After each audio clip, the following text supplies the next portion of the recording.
Hey, I'm Tasha, and today I want to talk to you about the cutting. This is Matters of the Heart. Let's talk about this. I don't know about you, but in my life, I have been experiencing things being cut away, and it has been painful. Even in the physical, I have experienced a cutting away.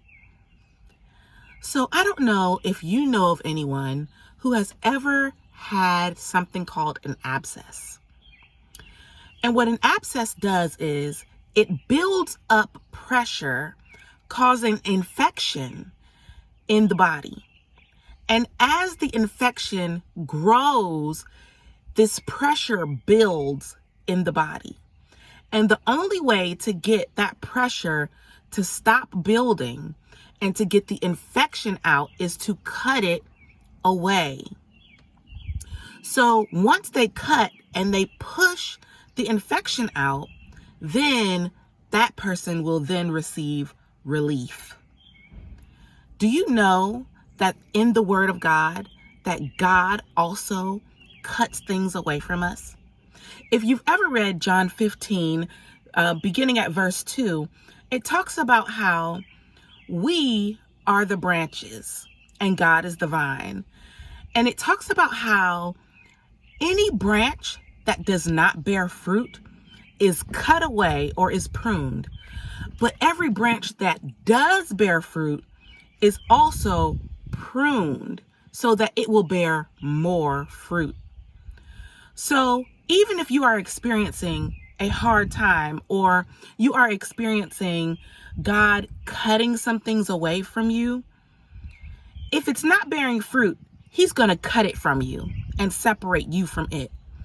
But if you are bearing fruit, there will be still a cutting. There will be a wounding. And that is so that you can bear more fruit. That is so that you can heal. And so I know that being cut or things being cut away from you can be very painful, but it is necessary in order to produce more of that good fruit.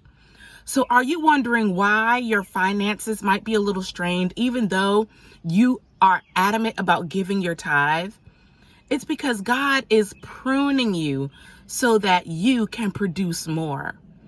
Are you wondering why that business isn't doing exactly what you knew it should do?